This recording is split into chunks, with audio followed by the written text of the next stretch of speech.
We formed 3LW when I was 12 years old because I came into my mom's room and I said, "Mama, I want to sing."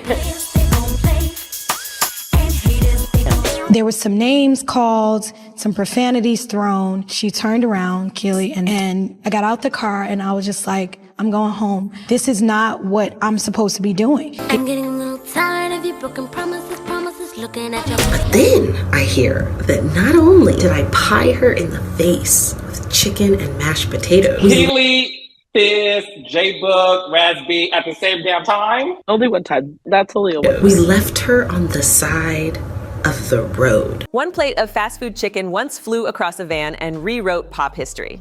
That single messy toss is the heart of KIELY Williams' latest news, and it still makes music lawyers sweat today. Imagine 3 teenage voices holding platinum plaques one night and legal summons the next morning. The moment the gravy hit the seat, 3LW's scandal update wrote itself, and every headline since has traced the splash pattern. You're about to see contracts shredded, friendships torched, and millions rerouted while cameras rolled. Think a food fight can't derail a career? Think again, because in the next few minutes, I'll show you the receipts on exactly how one tray sparked lawsuits, a Disney detour, and a battle still raging this very week. Which twist do you think cuts deepest? Losing a bandmate, losing the second album, or losing the final say in court? Drop your guess in the chat right now so we can see who called it before the secrets spill. Every fact is confirmed, every dollar tracked. Grab whatever snack you've got, but keep it on your plate, because we're diving straight into the timeline that began with a lunch break and ends with the court date circled for next summer. Ready to judge whether the chicken or the contract struck first?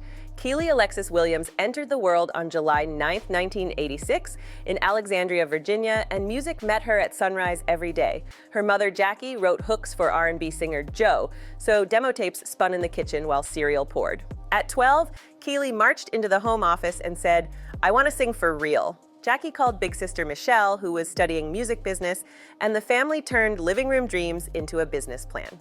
Auditions in Newark found Adrienne Bailon and Naturi Naughton, 2 voices that slid into harmony like puzzle pieces. The trio picked the name 3LW, 3 Little Women, because they were kids with big plans. A deal landed fast. In summer 2000, the single No More, Baby I'ma Do Right blasted out of radio vans, and after 12 weeks of school day promo stops, it parked at number 23 on Billboard. The debut album dropped that December and sprinted to platinum by June. Destiny's Child invited the girls to share arenas, and Jessica Simpson offered opening slots. The label booked tutors on the tour bus, so grades stayed tight. Each girl had a trust fund, a per diem, and doll line talks on the table. On paper, the machine hummed. Off paper, power sat inside the Williams household, and that balance would soon tilt. Creative debates flared. Naturi pushed for deeper R&B cuts. Adrienne pushed pop. KIELY tried to blend both, but leaned on family votes. The pressure of high school homework and studio rewrites stacked up. By early 2002, tempers were already thin, and one Georgia lunch stop was about to slice everything wide open. That is your first slice of KIELY Williams' latest news, but the biggest bite is still coming. The Georgia day looked normal at first. The beige Ford Expedition rolled up to a local radio station for an interview run. Styrofoam trays filled with fried chicken, mashed potatoes, and biscuits sat on laps. Naturi, seated in the back row, asked about scheduling. Manager Michelle Williams pushed back. Voices grew sharp. At 3:47 p.m., deposition transcripts confirm KIELY leaned forward, lifted her tray, and launched it. Gravy hit Naturi's jacket and the van window. Naturi stepped out covered in food and shock. A driver pulled away before the door closed, and a bystander caught the tail end on a camcorder. That tape sits in a Manhattan law firm safe today. Naturi filed an assault complaint the next morning, triggering a 3-front war: criminal report, civil lawsuit, and record label panic. Court dockets show a New York Supreme Court hearing set for December 2002. Claims listed hostile work environment, image pressure, and retaliation.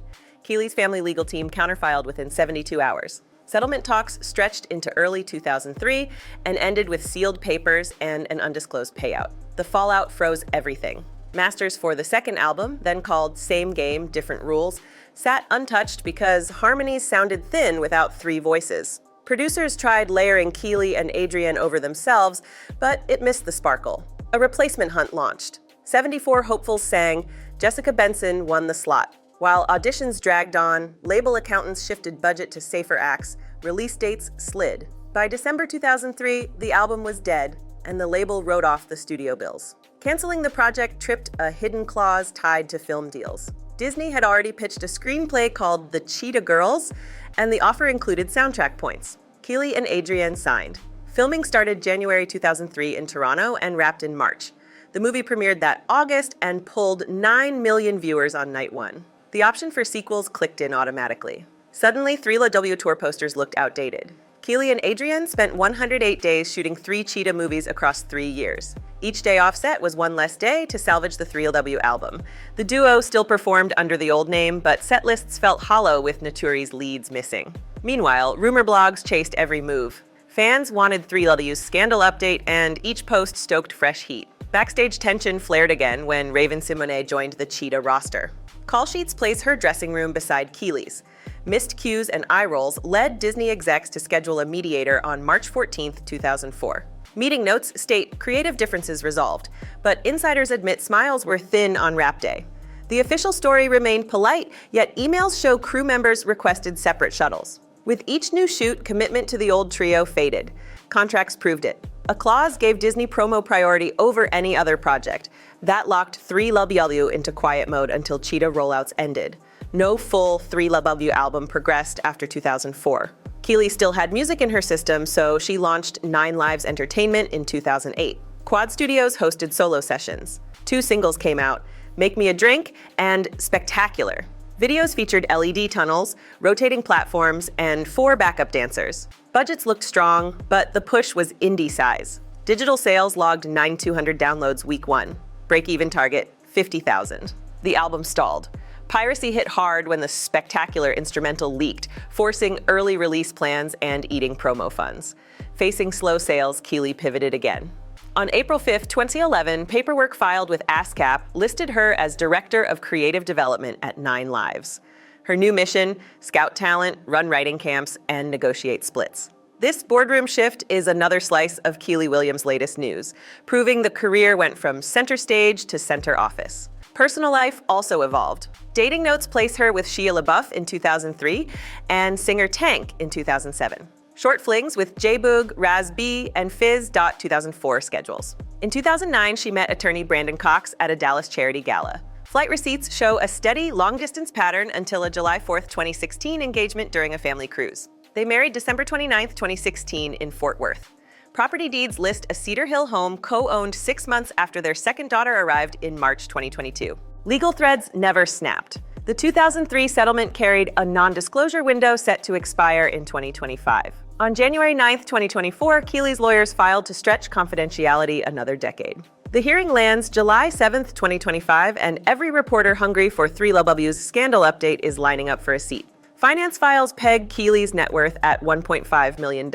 Assets include her house, a Dallas rental, and annual publishing income around $120,000. No bankruptcy, no tax liens, proving stable money moves. She now mentors 2 teen girl groups, hosts songwriting labs in Austin, and appears in a docuseries filming since April 2024. Cameras follow her teaching harmonies, reviewing contracts, and repeating one rule: document everything. Do you think teaching teens about fine print beats touring glory? Tell me below. Fans and critics have loud opinions at every turn. Some cheer the Disney shift, calling it smart branding. Others claim the movie buried the second album. Record execs openly note the risk of teen acts under family management. Lawyers point to the sealed food fight settlement as a textbook case of how touring stress can ignite workplace claims. The public? They keep hammering replay on no more while waiting for the full deposition. KIELY's choice to steer from the studio booth instead of the stage draws mixed reviews. Some say she dodged burnout, others miss the original harmonies.